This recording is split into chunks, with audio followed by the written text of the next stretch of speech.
What's going on, y'all? This is Ryan with the Classic Buffalo Podcast, where we're sharing people's stories in an effort to empower those who share it and encourage those who listen to it. Man, that's pretty catchy. I might say that every time. But today's episode / book 18, where we're interviewing Dr. Jordan Burns.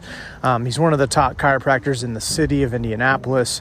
Really solid guy. He's all about mental health. He's all about creating skill sets to align spines and minds. You're going to hear that a little bit, but funny guy, awesome guy. He's really self-aware. He's worked really hard, and I think you're going to learn a little bit. And the power of reading as well, and how the obstacle is the key, as he would say. So without further ado, let's get to it.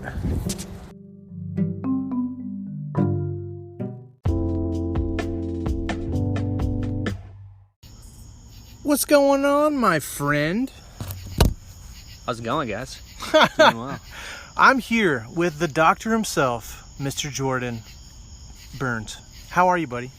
I'm doing well. I have to say this is probably my favorite atmosphere for a podcast I've ever been on. We're here at Broad Ripple Park. Man, Sun is down at 8 o'clock. I love it. are these crickets or what are these? Cicadas? Cicadas? Yeah. Are those dangerous? And crickets? Are those dangerous? I don't think so. We'll find out. Well, you're not a bird expert. You're like you're a skeleton expert of sorts. You had a picture on Instagram. So, you had pictures with skeletons. Oh, yeah, bones. Those yeah. Thanks, dude. Those are really funny and cool. You're kind of going, well, all right, I'll back up just a little bit. So you're a chiropractor. I am. Okay. How long have you been doing that? So I graduated in April 2016, so I'm going into year 4. Really? Yeah. Oh, wow. Okay, so it's more than, wait, hold on. Is chiropractor, like, is there a 4-year, or do you have to go even longer? Yeah, so I went to IU for undergrad. Yeah. Graduated IU in 2012, and then graduated chiro school in 2016. Okay, I was like, you it's not a bad thing, but you look experienced. So that's where I was like, you've been doing it for 4 years, like you had just gotten out of college. I was like confused as to how the schooling works. Oh, yep. Too, but just the way that you carry yourself, you're like, I know you come across as an expert. Thanks, dude. Yeah, of course. Appreciate that. First one's free. No, just kidding. Can you talk at all about, like, because you're trying to, like, build a brand as Indianapolis's, like, chiropractor. For sure. Like, I like what you're doing with, like, the funny photos, and then, like, I think you had something where there was, like, you were running. Do you know what I'm talking about, with the headband or something like that? Forrest Gump, probably. Yeah. What's your strategy for, like, kind of growing and trying to go for the brand? Like, what are your kind of thoughts behind just building yourself as a brand? I think for me, it's just sharing what I'm passionate about. That's been the biggest thing for me building my brand. I'm passionate about chiropractic. I'm a firm believer that, I say who's your chiro at the end of everything, because I think everybody should have one. I'm not necessarily going to be your chiropractor. You know, if you live in Zionsville, you're probably not going to drive to Fishers. That's okay. But you still need a chiropractor. And then, half of my page is also the hashtag aligning spines and minds, just for more personal growth, positivity, mindset. I think I'm super passionate about those two things. So yeah. So let's go, like, background, like, who is Jordan? Like, let's do like, are you from the Indy area, or did you kind of just fall in love? Like, you went to IU. Yep. But where are you originally from? Yep. So I'm from Oakland City, Indiana. I love to shout out Oakland City on every podcast. It is a town of about 2,000 people near Evansville. Evansville. Okay. Yeah, so southern Indiana. How'd you get up here? I just kind of always knew. Actually, it's funny. So I ran track at IU, and my high school track coach always said, he's like, you'll end up in Indianapolis. He always said that, and I was like, I don't know if he just, like, manifested that for me or whatever, but I just always had that in my head, like, I don't want to be in Oakland City. Nothing against it. It's just not for me. I just wanted bigger. Yeah, how would you explain Indianapolis to somebody who's not from here? How would I explain Indianapolis to somebody who's not from here? That's a great question. Do you ask everybody that on the podcast? No, I don't. I don't. You should. For me, like, I love Indy so much because I just love Indiana. Like, growing up in, like, a small town, I feel like you still get that feel and vibe in Indianapolis. And even though it's like a top 15 city, you still get that homey, cozy, loving feel from, like, the people and the places. So you grew up in like a small town. Big time. Did you enjoy what like growing up in a small town, or did you always have that like drive for a big city? Because I know like in small schools, I'm sure you went to a small school too. Yeah.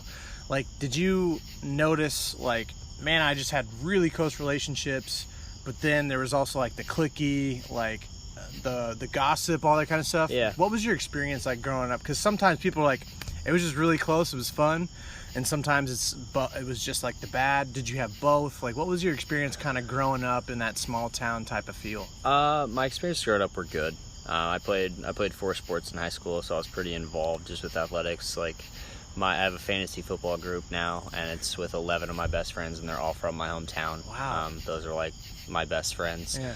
I am truly so unbelievably grateful that I grew up in Oakland City. Like I said, I don't necessarily want to raise a family there myself, Right. but I just think I will always have a sense of humility about me because I came from Oakland City. And I'm just like so thankful for that.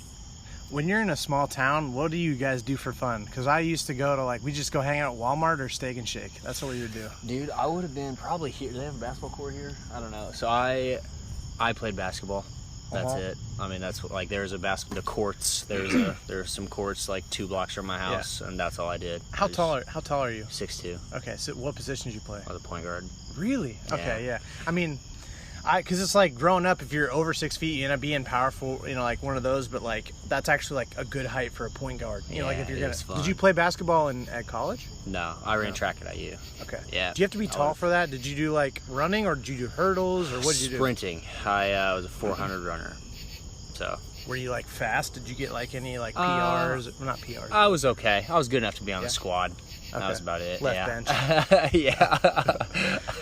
I told this story before, but like I won like an intramural shirt at Taylor, like super Nice. small. Yeah. And it's like C League, but it just says intramural champion. And I went to a basketball camp, like, oh, he's got to be good. He's 18. You know, all you got to do is dribble between your legs a little bit. Oh, all right, he's but For real. yeah, I was C League for so basketball. We had this team called the Tunnel Snakes, and they didn't try. They all showed up in swimsuits for a basketball game and were squirting suntan lotion on the basketball court.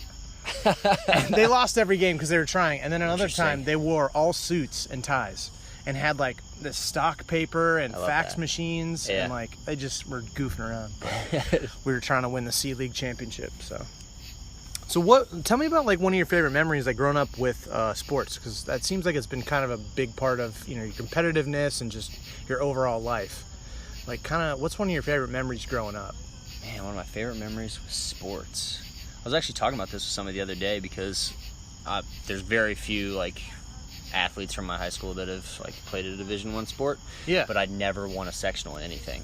So I never won in soccer, never won in football, never won in basketball, and even my senior year of track, I was going IU. I got 4 second places in sectionals. So I was like, I don't know what my favorite like sporting event would be because I lost.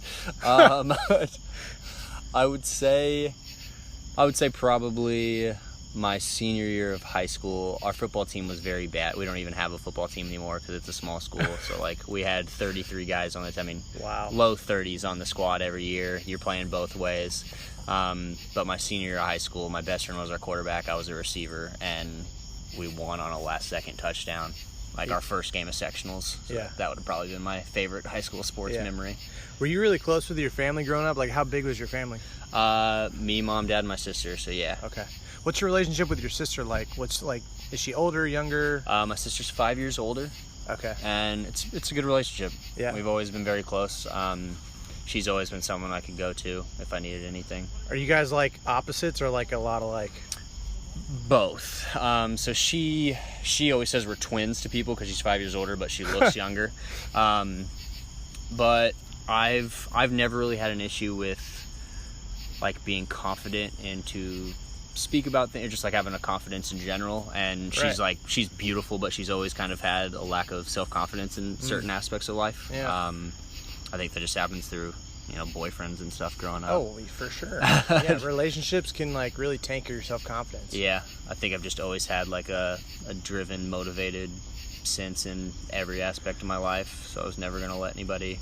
Okay, so you've always Bring me kind of down. had that drivenness. There wasn't like a moment that really shaped that. Did you ever have like I had a bunch of really good coaches that like taught me how to lead others or like enhance my confidence. Do you have like one of those like, oh, I remember Coach Jones that like he believed in me. He like kind of launched me to another level. Yeah, it was more of lack of that. And we can kind of get into this later probably because that's a lot of the aligning spines and minds or like all of my personal growth. My dad and I growing up, we definitely had a like stereotypical small town sports father-son relationship. Okay. Just super hard on me. He told me he was proud of me 4th grade when my basketball team won a championship and my senior year of high school when we lost our sectional championship. So those are the 2 times he ever told me he was proud of me growing up. Wow. So like for me, like I'm obviously past that now in my life, but back then, I mean, that was a huge reason why I am the driven, motivated person I am, because I was constantly looking for the words of affirmation, his approval through everything. Yeah. Which I'm super thankful for now, because now I'm just like this go all the time. Yeah. Right. But that was pretty well, that's where I got it from. Yeah. So how did you get into how would you say it? Chiropractor? No, I'm trying to, what's the word chiropractic? No, I love this because there's only 2 ways to say any reference to it. So it's chiropractor, which is what I am, and chiropractic. That's it. Chiropractic. Okay. There's no chiropracting, chiropractics. I think those are the so main how ones. did you get into the chiropractic field? Like Yeah. what, like, let's go timeline wise. Like you're a junior or senior in high. I'm sorry, we're both getting bit up. We're getting destroyed. We're getting destroyed. I'm sorry. We might not make it out. Mosquitoes out here. It's hot. It's fall, but it is hot out here. So yeah, ran track in college. We were maxing out on a lift called a hang clean, and when that happened, I had a rib subluxate, which just get like a stabbing mid back pain from that. Yeah. And I didn't know what happened. Like I thought my lung collapsed. I was just like, I have this like terrible mid back pain. What's going on? I'm breathing heavy. Right. Went to the training room, had some soft tissue work done. Didn't really get anything to move. Had a chiropractor come into the training room. She couldn't really get it to move, and I didn't give up on it. I don't remember why. I thought like, no, this chiropractic thing seems like it's the answer. But I sought a guy out in Bloomington. One adjustment stood up and was just like, what is this witchcraft? Like, I'm 100% better. Like, what did you do? I've been in pain for like 4 straight days. All you did was push a bone. Like, what did you do? So I went back a couple times, and then I finally shattered him. So that was my junior year of college. I was going for physical therapy at the time, so I didn't have to like necessarily change a lot of the curriculum that I was already taking. It was still a healthcare field. But honestly, chiropractic was always the hidden profession for me that I just didn't know existed. Like, I've never been a fan of taking medicine when I was sick or like in pain, because for me it didn't, I grasped that concept somehow when I was young. Like, if I was sick, I wasn't, deficient in Mucinex, so why am I taking that? That's going to make me feel like worse. I'm going to get a lot more other symptoms. Like, what's actually wrong is I haven't been sleeping. I'm not taking care of myself. I would usually go get a gallon of orange juice back then. Now I wouldn't because of the sugar, but like I would get that concept. Same thing when you're in pain, you're not deficient in an NSAID or a leave or whatever. Like, you're deficient, or you're not moving properly. You're not drinking enough water, nutrition. Right. Yeah. Did you have any kind of, how did the logistics of getting into the chiropractic field go? Because you're like, what year did you say you were in college where you're like, I want to pursue this? I graduated in 2012. Okay. So you graduated, and then do you just need, like, you got your master's, I'm doing quotes, but like master's in chiropractic, or like, how does that work where now you're a certified like chiropractor? Yeah. So after you graduate, the requirements to go, I believe you just have to you don't have to have a bachelor's degree because you'll get one through the program. You have to have like 90 or so credit hours. Don't quote me on that one.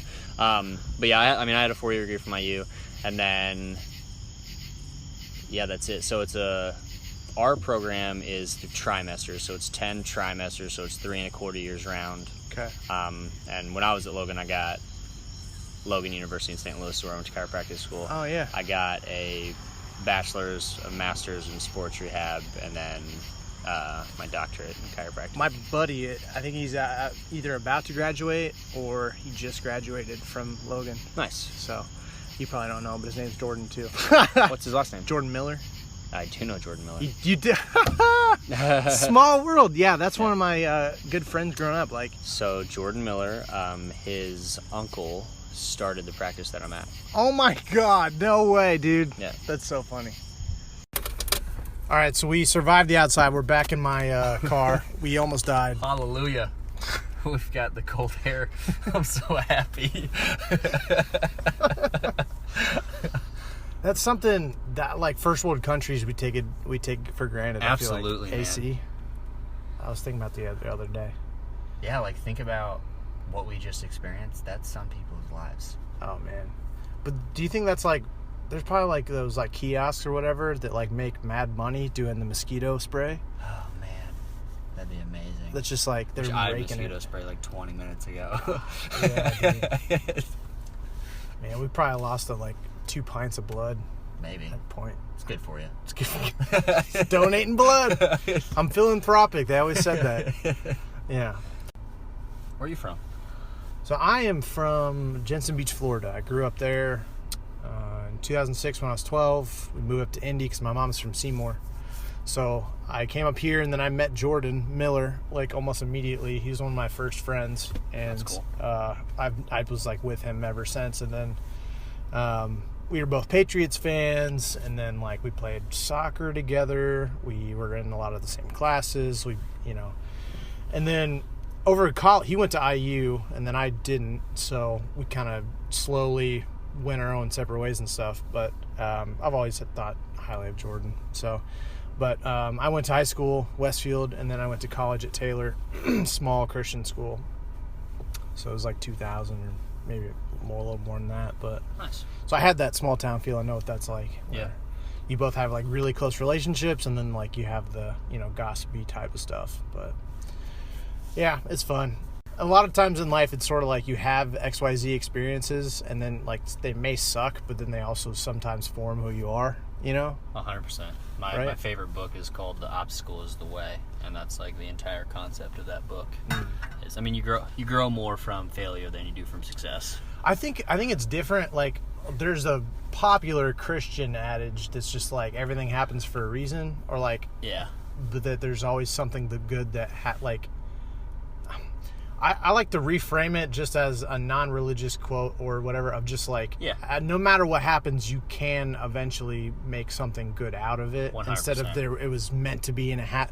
Because if there's this really shitty event and you're just like, well, it was supposed to happen. Right. Yeah, I agree with you on that, because it's not like sometimes bad stuff just happens. Right. And at that moment, yeah, there's not a happy spin, there's not a positive spin. But Yeah. like you said, like with time, Right. you can look back on that and be like, you grow through what you go through type situations. Yeah. And it doesn't negate the fact of it was a shitty situation Right. or whatever. Absolutely. So But I think that is where it goes wrong sometimes, of when you almost just try to be overly optimistic. Like when something bad happens, you're like, oh, well, we just got to spin this a positive way. It's like, no, like, sometimes if a kid dies from SIDS, we're not going to be spinning this into a positive light right now. We're going to be like, no, this is absolutely terrible. Yeah, right. Yeah. I totally agree with that. What sort of similar, like what's an obstacle that you hit and you kind of got over? Like what's something that you've overcome? It doesn't have to be big, but just maybe in your pursuit of the chiropractic industry, like what is were classes hard? Was it applying for jobs? Was it just something that mentally you had to overcome? Literally, I would say when you first said that question, I wasn't thinking chiropractic. Okay. I would think Yeah, you don't have to be. First thing that came to mind was being able to just like open up and like talk about my feelings and my emotions and communicate about stuff. That's definitely been like the biggest hurdle I've overcome the past couple of years. Yeah, that'd be it. Just because I've realized like the power of just being open with people. That's it. yeah. It's a cop. Are we not supposed to be here? I don't know. We're gonna find out on this episode of Classic Buffalo, where we go to jail. Are we still recording? Yeah. Yep. All right, he's gone. Sort of. That was really weird. I felt like I was 17 again. Yeah. Man. Never forget. Oh my gosh, man, we survived the cop. Got real spooked. Whew, it's almost Halloween. Not really. It's not even October. It's not. I'm gonna be probably be Forrest Gump as always. Oh yeah, I gotta figure out what I'm gonna be for Halloween. What's your favorite? So what's your favorite like Halloween costume you've done? What's my favorite Halloween costume? Did you ever dress up like growing up and stuff? I didn't really dress up growing up, actually. Yeah. You at least went out though, right? Like to get candy. No, man. Really? We didn't. Yeah, we didn't. Man, do you have like so a favorite? not until I got to college was that like a thing. We just didn't Wow. do it. Yeah, my parents are religious, not like Yeah. crazy religious, but Right, just yeah. went to church, so that we didn't like do Halloween or didn't like do trick or treating or anything. Wow. I know. I don't feel like I missed out on anything. I've never had much of a sweet tooth anyway. Okay. But then yeah, college. Let's see. I dressed up. So me and my best friend, he was our quarterback, so we always had these like leadership issues. So we would always be a dynamic duo. So he was Batman, I was Robin. He was Maverick, I was Goose. Goose is probably my favorite. I forgot about that. Yeah. Yeah. Goose is my favorite because I grew a mustache for it. So I had a mustache for like 3 months in college. There you go. Man, facial hair it's a key to a man's wardrobe sometimes. It's become mine for sure. Yeah. I never had a full beard until last year, and then Really? my Instagram happened, and then all of a sudden it was like who I was. Beard guy. Yeah. Was my beard. Yeah, so now I can't shave You're my like face. you're the James Harden of You know, I like to think so. I'm doing that celebrity cook-off tomorrow, and I've been sending James Harden memes all week, man. and So- cooking up the sauce. I saw something about that. What is that? What? The cook-off. Yeah. So I mean, I had never heard of it till I got to do it. It's the 22nd annual. I believe it's always put on by the Children's Bureau, which is a like children's shelter in Indy. And it's not really a cook-off. I don't know why they call it that. It's more of just a let's put these teams together and then see who can collect the most money. That's the actual like race. So there's like 30 teams. And yeah, you're just trying to collect money. And then tomorrow, the actual cook-off is we're at Sapporo Steakhouse. So it's a hibachi. So there'll be a regular hibachi guy at a table, and then me and Erin, the girl that I'm with, Erin Feldmeyer, we just kind of like hang out and like. Okay, so you're not actually cooking. Oh, no, I'll be in an apron. We'll be with him with the hibachi. So like, I mean, I fully plan to throw some shrimp in my pockets and whatever. Right. But Can you cook like normally? I mean, I cook. I'm not like a chef by any means. yeah, but I but, like, mean, you know. What's your go-to dish though? My go-to dish, Alex McKinley will definitely back me up. My go-to dish is always salmon and bacon-wrapped asparagus. Whoa. Yeah, that is my go-to. Yeah. Well, you mentioned you never really had a sweet tooth. So, do you have a favorite candy if you're gonna ever have it once in a blue moon? 2, what do you actually eat? Like, what's your favorite fruit? It's gonna get like, is it strawberries, kiwi? Avocado is my favorite fruit. Is avocados a fruit? It is a fruit, yeah. Oh my gosh!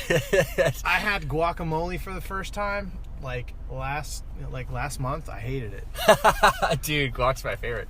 Now, avocados are by far my favorite food, honestly, not even just fruit. Okay. Avocados are my favorite food. So growing up, I liked Zero bars. You know what Zero bars are? Never had one of those. Do you know what I'm talking about, though? Yeah, yeah. They're like the gray wrapper. It says Zero on it. Yeah, So yeah. my mom would always get me a 24-pack for Christmas, and she'd keep them because if she didn't, I'd eat them all. But that was it. I would like Zero bars were cool, but they were just like, I don't know. Now I guess I would say a Zero bar, but I don't really Yeah, you don't eat it. I'll eat Halo Top ice cream every now and then. Okay. It's got 24 grams of sugar, so that's I heard why. of that. Yeah. Okay. It's that way I can eat the whole thing and not feel guilty about it. 'Cause I'm like, all right, I ate my daily amount of sugar in one sitting, but that's fine. Right. But yeah. So has fitness kind of played any role in your kind of life, or have you always kind of just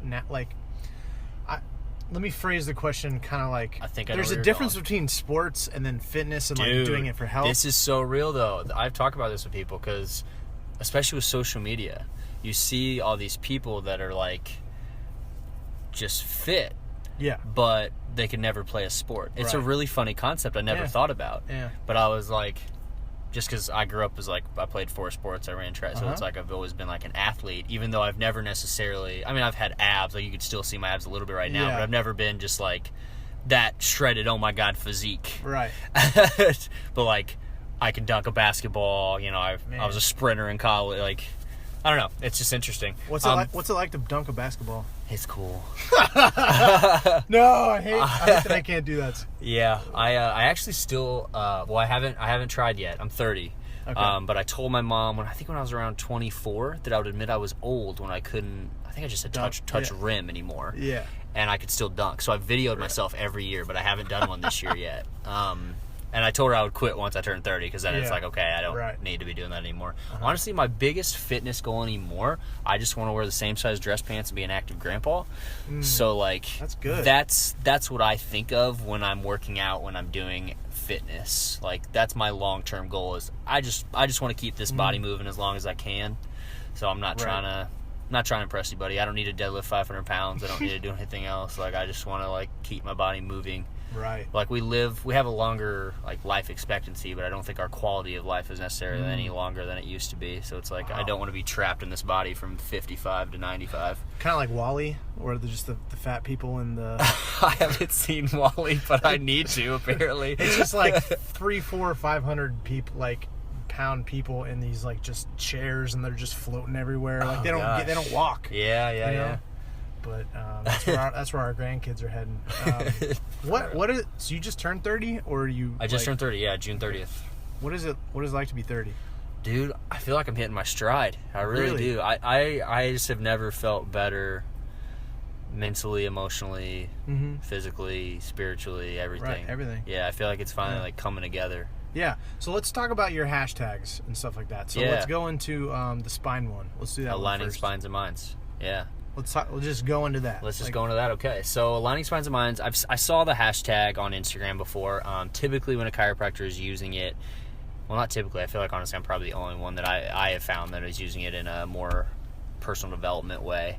Aligning Spines and Minds is talking about adjusting like the top of your neck. So the top bones in your neck called the atlas and the axis, it's kind of the portal from your brain to connect with everything else. So you're aligning the spine with your mind, allowing for pure connection between the two. Yeah. For me, it was, again, just what I'm passionate about. I'm passionate about chiropractic, and I'm passionate about personal development and just philosophy and positivity and changing your mindset about things.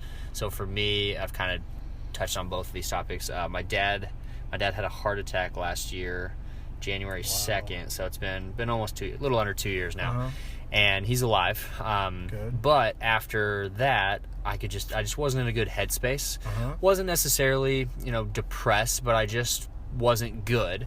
And I was dating a girl at the time, and she encouraged me because she had dealt with anxiety and panic attacks since high school. Right. She encouraged me to go see a counselor, so I did. And I told her first day, I'm like, I don't know what I want to get out of this.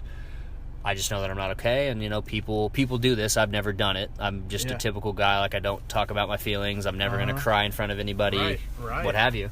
And through that, I ended up basically coming to the conclusion that I needed to have that conversation with my dad. That we grew up and had this tough relationship, and luckily he lived to where I could just kind of spill my beans about it. Of like, we had a good relationship when he had the heart attack, because my grandpa passed away when I was in college, and we got closer after his dad passed away.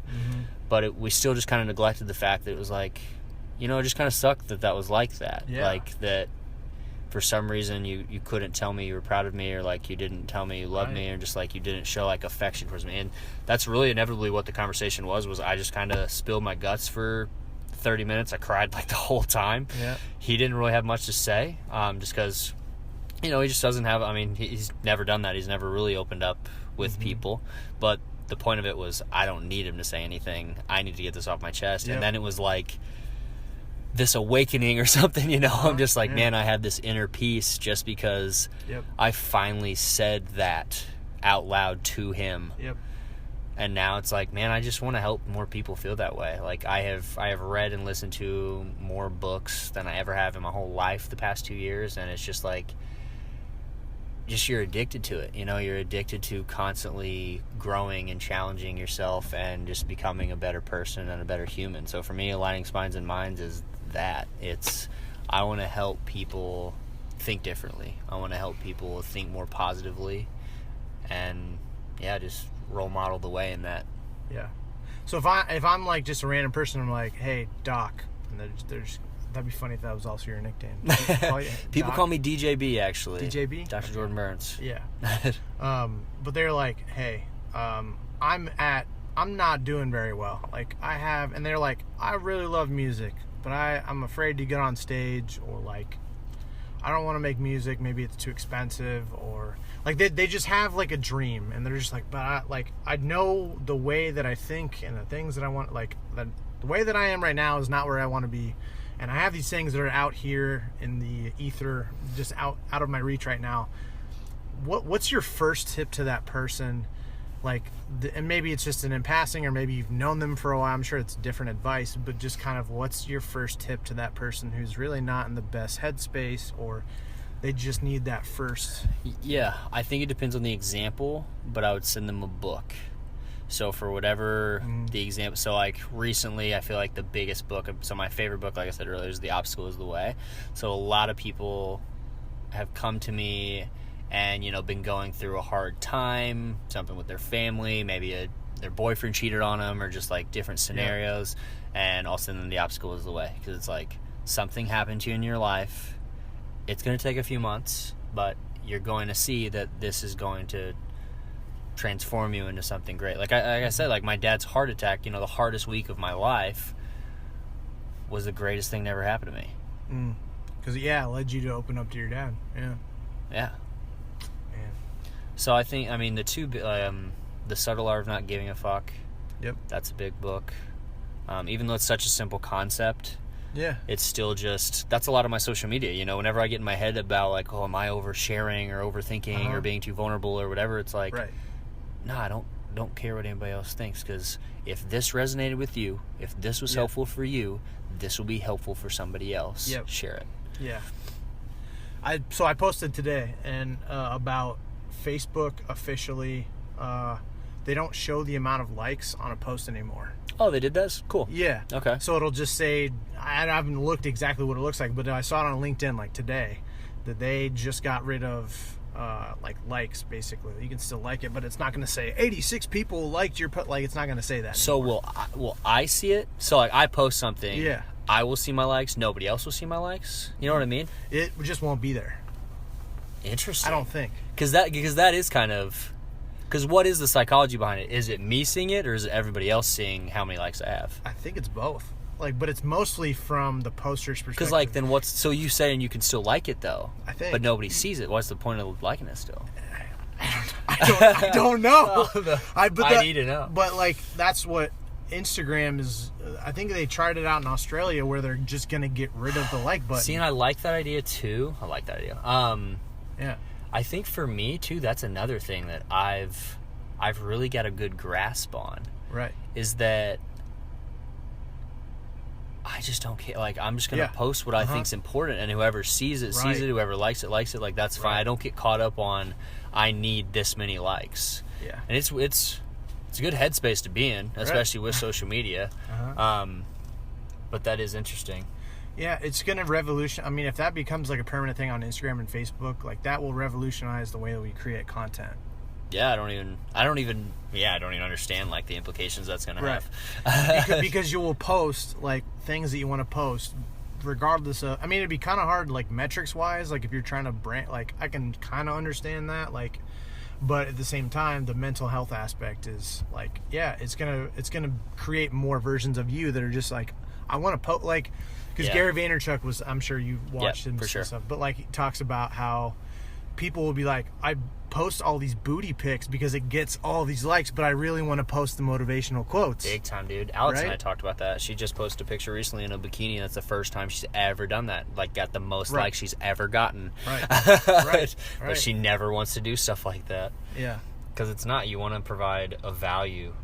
Yeah. You don't want to just be a body on a screen. Exactly. Yeah. And I think she's posted more, like, especially recently, like kind of the reflections on things that she's doing. And from what I've heard, that it's been going really well. Like people saying, "Hey, thanks for saying like XYZ or sharing your experience." And that's my same experiences. That's why I like am getting so like it just fuels me every single day. Is there's more and more people always gonna need to hear what you have to say. I'm making some kind of Aligning Spines and Minds videos now. Okay. I haven't posted any yet, but one of them I talk about that. I talk about the Marianne Williamson quote, "As we let our own light shine, we unconsciously give other people permission to do the same." And that's it. It's like, no matter, I think you said this maybe even before we started recording, like everybody has a story. Yeah. Like doesn't matter how small you think you are, how small you think your story is, like, other people will relate to it. You have stuff that people need to hear. You have a story that you need to share. Yeah. I wanted to ask you this, I just remembered, on the counseling, like, if I'm afraid to go to counseling, what are your thoughts? What would you say to me? Because counseling's been pretty effective, you'd say, for you. Yeah, definitely. I'd say counseling's been effective, than reading. Yeah. Reading would be my number one suggestion for anybody. Right. Just constantly, you are what you fill your head with. So you asked if someone's afraid to go to counseling? Yeah, because there can be a stigma behind going, like, oh, if I go to counseling, I'm broken. And so you either won't get medication, which that's a whole separate conversation, right. Whether it's actually effective or not. But some people won't get medication and they might need it. Some people won't go to counseling because they might need it. But now, like, I've been going to counseling for 4, 5, 6 years now, and it's just a part of my life. And right. I don't remember, like, it's such an effective part of it's so growth, Yeah, I think all you can really do is, give people the information, and, at the end of the day, right. You can't force somebody to go to counseling. If they are scared, it'd be like, well, I can give you my experience, and this is how it helped me, and I encourage you right. that, you're not the only person dealing with this kind of stuff, and it does help, even if you go just try. Do you have, like, a favorite story since you've kind of been in the workforce now, like, doing, as a chiropractor, like, is there kind of one of those, like, sometimes when we start doing something in our passion, and then, like, you have maybe your first moment where you're like, I made a good decision, like that. I'm like, this is it. Or dude, like, that's a great question. So, I fall in love with chiropractic more and more every single day. I truly love what I do. I think it's the most important profession in the world. I firmly, wholeheartedly, am passionate about it and love it. The number one story happened to me in February this year. I had totaled my car and broke up with my girlfriend 3 days after that. So wasn't doing well. right. And a week later, I get this 21-year-old female comes in on a walker, dragging her leg behind her. So she had zero, so from basically mid-thigh down, she had zero strength and zero feeling. I'm pinching her calf, she does not feel it. Wow. Yeah. So she had a diagnosed on an MRI, a herniated disc in her low back, but they had told her that there's no way the herniated disc could cause this type of issue, and diagnosed her as psychosomatic, meaning it's in her head. Like, on the paperwork, this is what was on there. So for me, I was like, as fired up as I could possibly be. Yeah. So I saw her twice a day for 2 weeks, and every single visit, something got better. First it was she could feel in her big toe. Then it was she could feel all her toes. Then it was her foot. Then it was her calf. And after 2 weeks, she could walk, and there was no walker. Wow. Yeah. And the best part was I got on my story the day she came in on Instagram, told this story, and said, the best part is I'm going to make this girl walk again. So cool, man. Dude, it was amazing. Wow. I mean, I told her throughout the weeks as things were getting better, I was going home and crying every night. I'm just like, yeah, because you're seeing it. Because I'm just like, the power of what I do every day, and like what she went through, and like that for whatever reason, I needed that just as much as she did.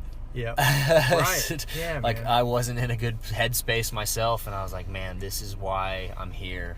This is awesome. Right. So do you have other passions outside of being a chiropractor? Like, I know you like reading and stuff, and I mean, it's kind of personal development, but like, do you like to do photography? Do you like to go to concerts? What's other aspects of your personality that we don't necessarily know It's funny, yet? too, because all of this has been developing in the past 2 years, because it's almost like weird for me. Like, if people ask what I like to do for fun, like when I have downtime, it generally is read. Yeah. And it's like, I never, ever would have said that before, but like, that's what I really like to do. Right. Like, I'm just like, I just can't stop reading. There's not enough books. It's never going to end. There's so many. Dude, you should be a chiropractic librarian. I should be a chiropractic librarian. There's your so idea. True. Yeah, I'm going to start a library. I like to work out. Like I said, I did nothing crazy. Yoga, weights, running. That's pretty well all I do in terms of working out. Right. Yeah, I mean, I like to... Reading seems like it's pretty... Reading is a big one. I like to go to concerts. Me and my friends from chiropractic school, we go to music festivals at least once or twice a year now. Would you go to Burning Man? I would go to Burning Man. Yeah. For sure. I've secretly wanted to go to that. Yeah. I just don't want to publicly admit it, I guess. Oh, no, I'd go to any of them. I heard it's cool. Yeah, they'd be awesome. Yeah. I'm a single... I'm single. I don't have any pets. I don't have anything holding me back from doing any of that still. So do you want a pet at some point? I think I'd like a dog. Yeah. But I think I'd like... I don't know, man. Maybe I'm weird on this because I feel like most people get a dog first and then they're like, then I'll get a family. Yeah. I kind of want a family first and then get a dog. Be like, surprise, honey, we got a dog. Yay. I'm terrified of dating somebody or being in a relationship where I come home and I have to take care of like 5 dogs then. Because she's like, whoops, sorry. These are ours now. Yeah. Oh, no. Yeah, I feel you. Yeah. But so we've talked, kind of danced a little bit around mottos and kind of advice. Yeah. What is something that has really helped you recently, whether from a book you've read or somebody told you that is like just a solid one-liner or something like that that's like really been helpful to you, professionally or personally? Ego is the enemy. So that's a book I'm currently going through. So Ryan Holiday wrote The Obstacle is the Way. Okay. So my favorite book, and he also wrote Ego is the Enemy. And then he's actually dropping a book tomorrow, October 1st, coming out, Stillness is Key. And I genuinely feel that if you can live by those 3 statements, you won. You know, you're happy. If you can understand, like, the obstacle is the way, something, is going to happen to you, you can spin it positively. Right. Ego is the enemy, someone coming at you, you not reacting in a harsh, negative, hateful way. And then stillness is key is kind of like the wrap. I feel like it's going to be the wrapping up of those two of like, when something happens to you, when someone comes at you, stillness is key. Like, hone it. You only can control you. You only can control your actions and your feelings to something. Be still. Be calm. Show them kindness. Right. What's one of the best ways somebody's helped you, like when the chips are down? Like, was it spending time with you? Was it words of affirmation? Was it the hugs? Was it, buying you lunch? Like, and you just asked me my love language. You just went through all the examples. Yeah, basically. Because I think that's really what I'm asking. I'm danced around. Yeah. So my love language is physical touch, which I don't think is a surprise since I'm a chiropractor and like that's literally the healing power of human touch. Right. But they're definitely like quality time is a big one. I think with physical touch that's kind of obvious, and then words of affirmation. I think just from like lacking it from my dad growing up. Lately, like I said, I kind of had a weird morning this morning, and I was just kind of having like fearful, doubtful, anxious thoughts. Did you talk about that on this? Did you mention that? No, I didn't mention that. You might as well, talk about that. So just I was looking at a corporate or a commercial space this morning for my own office, and it's like you're taking that leap, starting a business, and even though I'm so confident in so many things, it did happen. It was like I start getting overwhelmed by thinking about all the tiny little logistics go into it, and you're second guessing, and you're doubting, and you're thinking of like maybe I should do this, maybe I should do this, and then I just called a couple of my friends, and so I was calling them, so all they could really offer was words of affirmation, but I actually called Alex, and I told her, I was like, this would be a day where I do kind of wish I had a girlfriend. Because I would like a hug. Right. So that was in my head today. It's funny that you asked that question specifically because that was in my head. It was like, it would be nice to just like have a hug and chill. But no, the words of affirmation were good. That was kind of right. It was more just anytime something like that happens for me, it's not even necessarily that I need anything from anybody else. It was like I FaceTimed Al and it was just like, hey, just need to say all my thoughts out loud. I just need, because I'm a big believer in saying whatever out loud. Right. Now that I spoke that to my dad, now it's like I don't even need him there.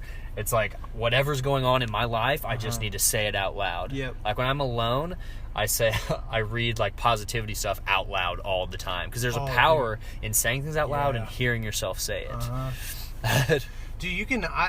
That's so That's so true. I was really anxious about an interview one time. Yeah. And I reiterated like out loud. I was like, I'm loved, I'm valued, I'm accepted. I'm qualified for this job. And I said it over. Dude, I killed the interview. I got a job on the spot. That's amazing. I mean, it's just like, but I wouldn't have thought of that. And there's that, I'm probably going to sound weird. It's like, do it in your car. I don't know.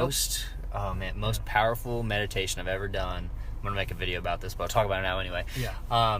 It was a guided meditation. I'm laying in my bed. This was probably like 4 months ago. And I have a hand on my chest and a hand on my stomach. And the woman says, like, for me to repeat, I love you, I am listening, out loud. So I do this for like a minute. I love you, I am listening. I love you, I am listening. By the end of this minute, I'm bawling. I mean, I am just crying in my bed because I'm sitting here like, man, I am this like empathetic giver of love and energy all day, every day, just trying to be like kind and understanding to everybody, and I've never once said I love you out loud to myself. Yeah. Like, it was nuts. You take so much time trying to take care of others and you forget to love yourself sometimes. Right. And it's not even that, like, I don't love myself. It's like I've never said it and heard it. I've never said it out loud. Yeah. It's crazy. It was so powerful. Dude, words are... I think I saw something like snowflake... No, I don't know if it's snowflakes. I think it was rice. They wrote the word, like, I love you on a bag of rice and I hate you on another bag of rice. And the bag of rice that had I love you on it didn't go bad, whereas the other one went rotten. That's freaking nuts. I was like, oh my God, that's voodoo. I don't know. But just that's crazy. Words. The reason why I asked you the initial question is that people that have to interact with people who have mental health issues, a lot of times they don't know what to do. And so I've just been trying to figure out what has worked with other people when they've had the chips are down.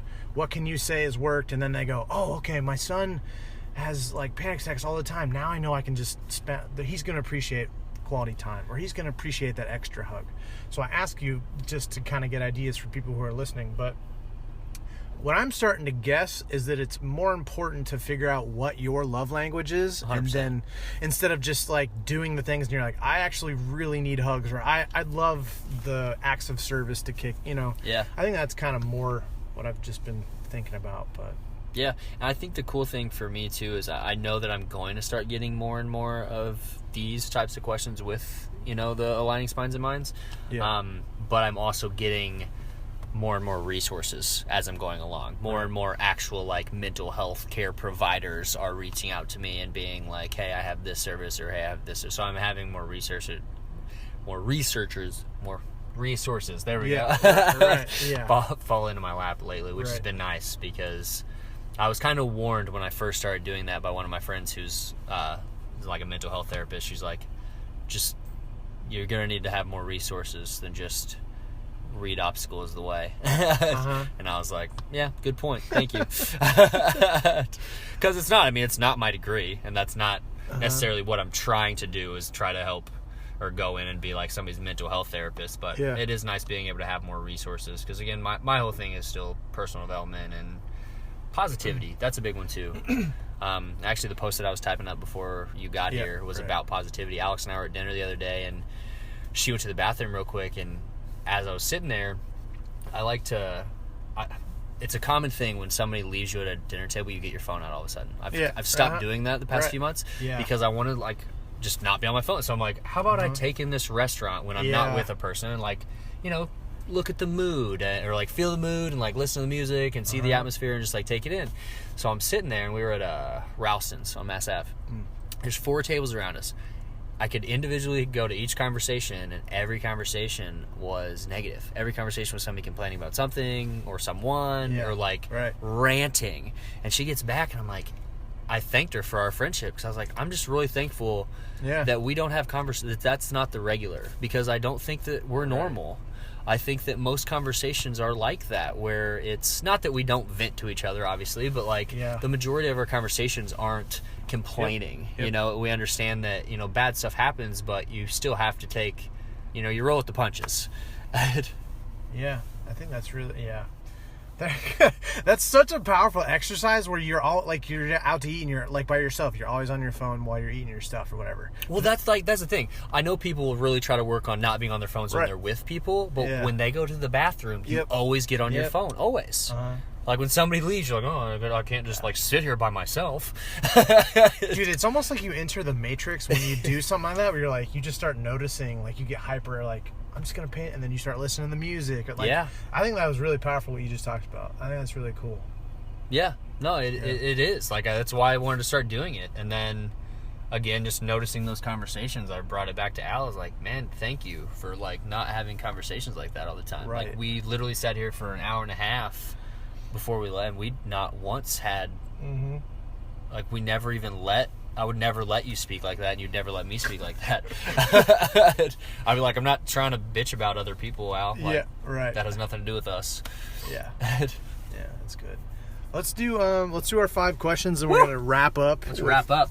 But the first question is, if you get to go to dinner with anyone alive, who do you choose? And it could be 1 or 2 people. I do my default of 2, just because it's hard to pick. If I could go to dinner with anyone alive, yes, I would go to dinner with, I think I would say Ryan Holiday, the author of those 3 books that I said. That's a good answer. Yeah. Yeah. Just be like, what other knowledge did you not put in the book? You know? Like, give me your brain. Right. Just because, yeah, I mean, especially, yeah, they're all just so good. Do you have any other authors that you really like that are like, oh, he actually, like, I don't know, Stephen King or like self-help book? Somebody who does self-help books. I'm not sure. I mean, Grant Cardone obviously has good stuff. Okay. David Goggins, Tony Robbins.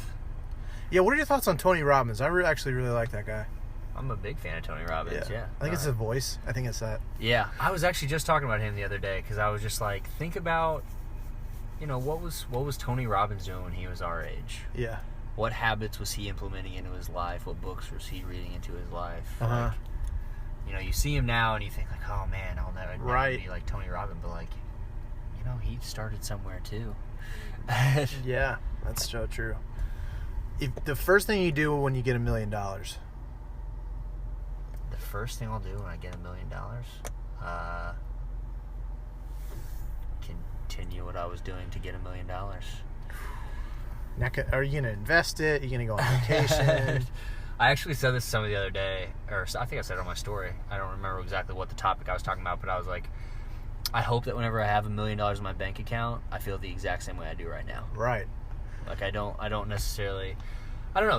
That's where the Oakland City, the humility thing comes into play. Is, you know, you just want freedom. You just want to be able to provide for your family. You know, generational wealth, whatever you want to call it. Like that's at the end of the day the end goal. So, I don't know. Yeah, probably take a trip with my family to celebrate. Where'd you go? Where my wife wants. There you go. Honestly. Right. Happy wife, happy life. Antarctica.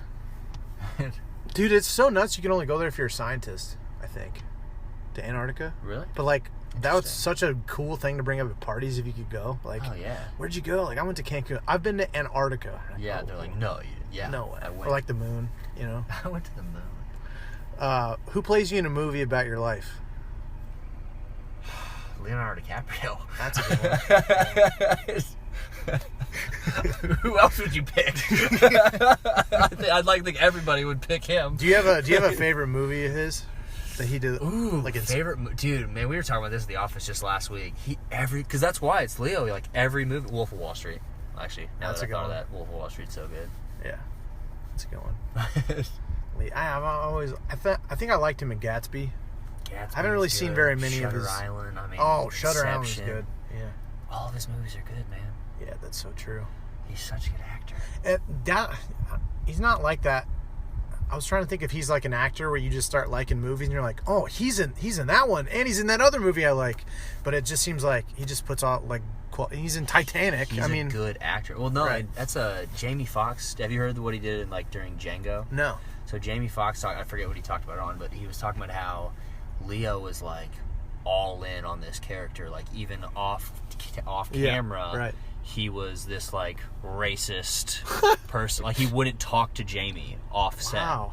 Yeah. Like he was so zoned in on this is now me, this is the character that I am. Right. That's acting. That's true. Sorry, I already said that. What are 3 books that you'd recommend somebody to read? I know you just said They have listed. literally all of Holiday's Rolodex. We'll count those all as one. So we'll count The Obstacle is the Way, Ego is the Enemy, and Stillness is Key as all Ryan Holiday books.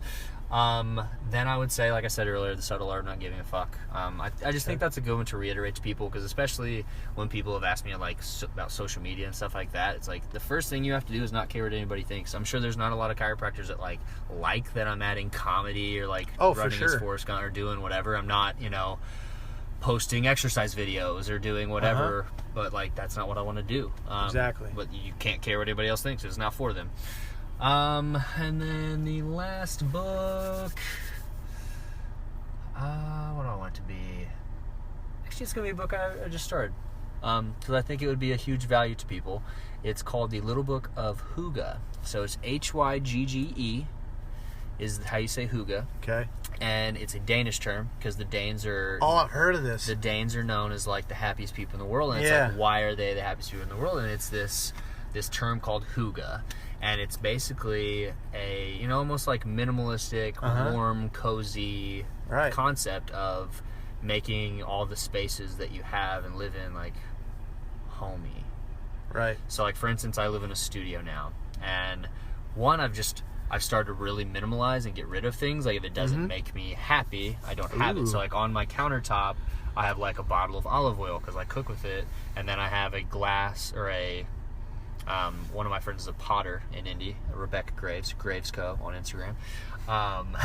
She made me a cup recently. It's 8 ounces, just a little shooter, and it has my logo on it, so it has my face stamped on it.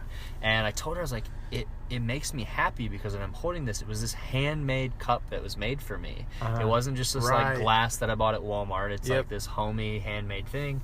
And I stopped turning on ceiling lights. I only light candles and have small lights throughout my house, or throughout my studio. So it's just, again, there's these warm, cozy nooks throughout. I don't know. It's just an interesting concept that I think a lot of people could really benefit from. I think in a day and age where it's very showy, it's very materialistic. It's a really good book to be what's actually important and what's really can make you happy. That's great. Yeah. Last one. What's your secret talent? Ooh, my secret talent. Can you speak another language? Do you have a tail? Man, no, that sucks. I can't speak another language. I can't play any instruments.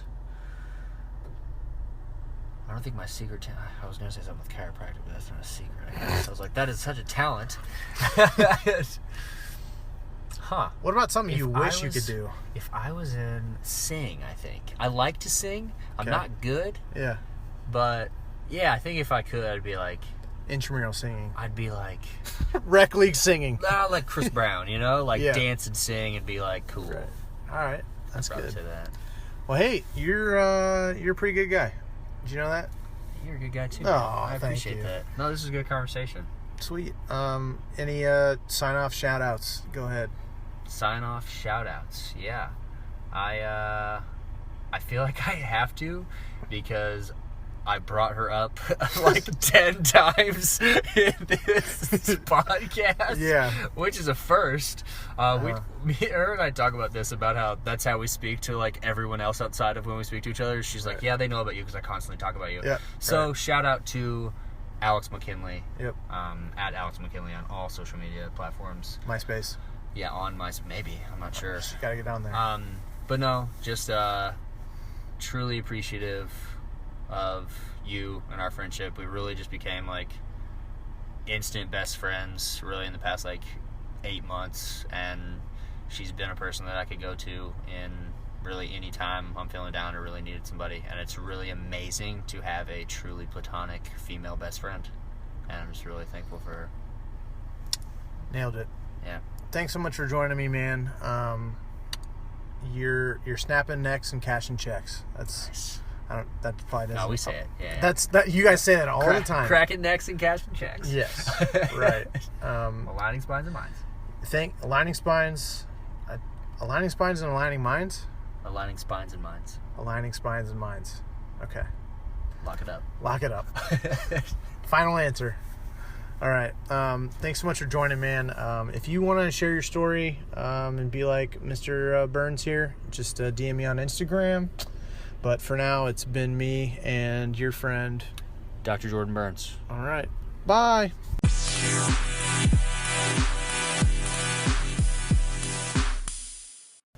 Hey everybody, this is Ryan from the Classic Buffalo Podcast. Wanted to take a second to talk about Anchor, how I'm actually making this podcast happen. Super happy that I'm partnering with them. So, Anchor is actually the easiest way to make a podcast. I've done my research. This is basically the best way. I promise. It's going to give you everything you need in one place for free, which is the best part. It's going to have tools, so you don't really need a fancy schmancy recording guy.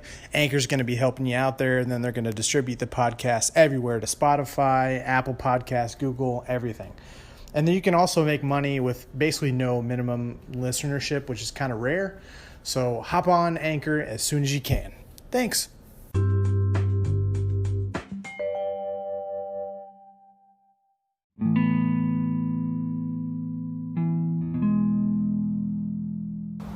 So we just got done talking with my boy, Dr. Jordan Burns. What a flippin' guy, man. There's a cop that actually came by and he was trying to figure out what we were doing, but that was just kind of a funny little moment. We almost died from mosquitoes as well. So we're having fun out here. We're trying to learn people's stories. So, you know, this guy I met, I think, how did I meet him? Oh yeah. So I met him through how I've met a lot of other people through Landon, who has like kind of a app that helps kind of connect millennials. That's sort of millennial creatives, I would say. But yeah, very solid guy. And I thought what was really interesting was when he was talking about his relationship with his dad. And a lot of times we kind of get forced into these situations, and sometimes they can actually be pretty good. You know, an unfortunate result, but kind of life pushes our hand and then we have to answer, you know. And despite the negative circumstances, he kind of shared how he felt. And I can't really imagine my dad kind of saying twice in my life, you know, that he's proud of me. But at the same time, I think for myself, it's really hard for myself to be proud of myself, you know. And I think we talked a little bit about that, about self-love, and Jordan's really worked really hard to work on his own mental health. And then he's seen the benefits of reading. He's seen the benefits of going after what you're passionate about. And just once your mental health can start improving, you can start seeing practical results, you know. So I don't know. I also love when he was talking about like seeing practically how he can help someone through chiropractic work, and how like he took a pain point, you know, of his own physical pain, and then he kind of was like, what is this? And then it did research, and then now he's helping other people. So I really wish him the best of success, because like such a solid guy, and he's funny as well, you know, vibing with him a little bit. But ultimately, a lot of these people that I have on here, everyone's awesome, and I really wish them all success. But Jordan in particular for this episode, and shout out to Alex McKinley. I'm trying to get her on the podcast as well, so shout out Alex. She's just absolutely killing it in the fitness game. Like she's told me before how there's so many people that are reaching out to her and saying, "Oh, thank you so much for being blah blah blah," and like you're such an inspiration. And yeah, she's killing it. So eventually we'll get her on. But Jordan and I both have high hopes and high feelings for her as well. So yeah, we're doing two a week now, and it's still kind of cool. I'm starting to get even more different and diversified people.